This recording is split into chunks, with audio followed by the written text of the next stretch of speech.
नमस्कार दोस्तों अग्निपथ अग्निवीर इस पर पूरे देश में इस समय चर्चाएं हो रही हैं। बहुत सारे लोग इसके सपोर्ट में भी बोल रहे हैं, बहुत सारे लोग इस पर सवाल भी कर रहे हैं। इसके बहुत सारे फ़ायदे भी गिनाए जा रहे हैं सरकार द्वारा और बहुत सारे नुकसान भी बताए जा रहे हैं। सरकार के अनुसार इसमें एक फ़ौजी को 4 साल के लिए सेना में रखा जाएगा और 30,000 रुपये उनकी सैलरी दी जाएगी, जिसमें से 21,000 उनके हाथ में मिलेंगे, 9,000 उसमें से काटे जाएंगे जो कि लास्ट में उनको दिए जाएंगे 11 लाख रुपए और उनको इंक्रीमेंट भी मिलते रहेंगे नॉर्मल फ़ौजी के तरह ही। और बाद में 25% को सेना में परमानेंट रख दिया जाएगा, बाकी को घर भेज दिया जाएगा। और इन जो घर भेजे जाएंगे इनके लिए बहुत सारे कोर्स हैं जिनके सर्टिफिकेट उनको मिलेंगे सेना में रहने के दौरान ही, और उसके बेस पर उन्हें आगे जो है रिक्रूटमेंट मिलेगी।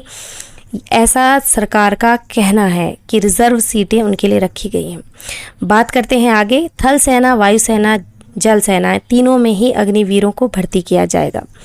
जहां तक बात की जाए थल सेना में, तो रिटायर्ड ऑफिसर्स का कहना है कि थल सेना में जब एक मिशन पर जाया जाता है तो सबसे एक्सपीरियंस सिपाहियों को लेकर जाया जाता है, यानी वहाँ पर भी ये अग्निवीर काम नहीं आएंगे। कोई भी ऑफिसर अपने साथ अनएक्सपीरियंस सैनिक को नहीं ले जाना चाहता लड़ाई पर, क्योंकि उसकी गलती से सबको जान का खतरा हो जाता है। क्योंकि इसके लिए बहुत सारी प्रैक्टिस करनी पड़ती है। जंगल में रात को रहना, अपने पीछे निशान न छोड़ना, रात को सोते समय खर्राटे ना लेना, आवाज़ ना करना, बहुत सारी ऐसी ट्रेनिंग होती है जो कि 4 साल में संभव नहीं है। वहीं बात करें वायुसेना की, वायुसेना में भी बहुत सारे काम होते हैं जहां पर सिर्फ हथियार चलाना ही काम नहीं होता, उसके अलावा टेक्निकल वर्क भी होते हैं बहुत सारे जिसके बारे में हम अनुमान भी नहीं लगा सकते हैं, इतने सारे वहां काम होते हैं। यहाँ इसका उदाहरण इसी बात से ले लीजिए कि कोई भी जो काम किया जाता है मशीनों का, वो 2-4 साल में प्रैक्टिस से नहीं हो सकता।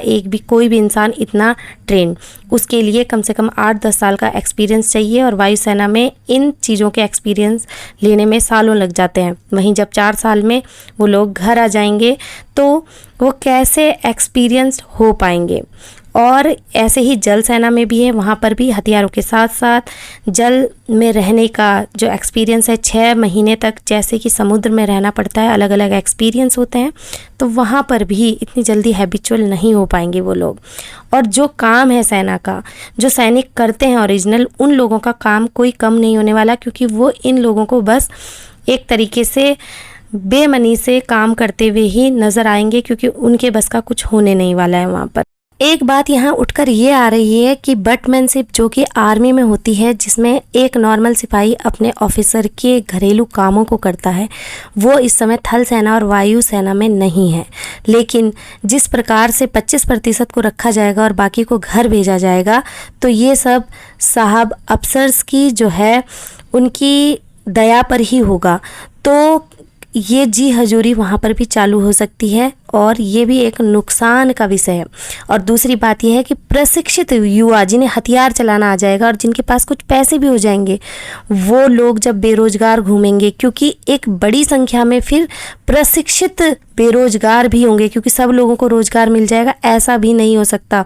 तो उसका भी खामियाजा हमारे देश को भुगतना पड़ सकता है, क्योंकि ऐसा देखा गया है कि बहुत सारे देशों में जहाँ पर इस प्रकार की स्कीम चलती है, वहाँ पर रिटायर होने के बाद इस प्रकार के लोग गैंग्स में पाए जाते हैं और इस तरीके की वारदातें करते हैं। और दूसरी बात ये उठती है कि फ़ौज में मध्यम तबके के युवा लोग जाते हैं जो कि हिंदी बेल्ट से भी आते हैं, और उन लोगों का प्रमुख इसलिए होता है आर्मी में जाना क्योंकि यहाँ पर पेंशन मिलती है, आगे जीवन की गारंटी होती है। लेकिन इस प्रकार की बातें होने की वजह से 4 साल की, जिसमें आगे कोई भी गारंटी नहीं है, तो युवाओं का जो मन है वो बदल भी सकता है और जो क्रेज़ है आर्मी में जाने का वो कम हो सकता है। और एक बात ये भी कही जा रही है कि खर्च कम करने की वजह से इस प्रकार की स्कीम लाई गई है, क्योंकि पेंशन ना देनी पड़े, जिससे सेना पर भार ना पड़े। तो इसके लिए भी बहुत सारे लोगों ने ये बात कही है कि जितने सारे MP MLA हैं, इनकी पेंशन क्यों बंद नहीं की जाती है। और सेना में भी बहुत सारे जो बड़े ऑफिसर्स हैं जिनको ज़रूरत नहीं है कैंटीन की, बहुत सारी ऐसी सुविधाओं की जो उनके पास पर्याप्त मात्रा में उनको, क्योंकि सैलरी मिलती है तो उनको उन चीज़ों की, उन सुविधाओं को छोड़ देना चाहिए। और सेना में ही बहुत सारे जो बड़ी एज के हो चुके हैं, 50 साल से ऊपर हो चुके हैं, उन लोगों को रिटायरमेंट दे दीजिए। और उन लोगों से, बहुत सारे लोग ऐसे हैं जो धन से बिल्कुल संपन्न हैं, उनसे पेंशन सरेंडर करने के लिए कहिए।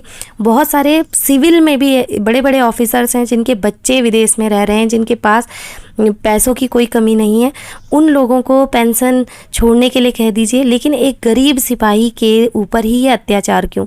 या तो ये पूरी सेना में अप्लाई हो, और या तो जो गरीब सिपाही हैं उनके ऊपर अलग से ये लागू ना किया जाए। और ऐसा भी होना चाहिए कि 4 साल वालों का अलग से पेपर हो कि ये 4 साल वालों के लिए है, और जो परमानेंट वाले हैं उनका अलग से होना चाहिए, ताकि उनको पहले से ही क्लियर हो अपने दिमाग में कि हमको क्या करना है आगे। इस विषय पर पूरे देश में खुली बहस, चर्चाएं होनी चाहिए।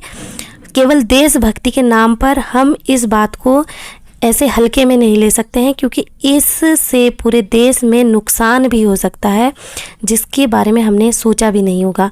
क्योंकि हनी ट्रैप्स नाम की बात तो आपने सुनी होगी, जिसमें बहुत सारे सैनिक फंसे भी हैं और जिन्होंने अपने देश की जो सीक्रेट जानकारी थी वो बाहर तक पहुंचाई थी। तो ऐसे में इस प्रकार से 4 साल वहाँ रहकर जो ये बच्चे बाहर जाएंगे वो देश को कैसे सुरक्षित रख पाएंगे, ये भी एक सोच का विषय है। तो इस बारे में एकदम से हमें बिल्कुल तुरंत डिसीजन नहीं लेना चाहिए, इस पर रिसर्च होनी चाहिए। सेना पर ही छोड़ देना चाहिए ताकि वो एक बेल्ट में इस पर रिसर्च करें।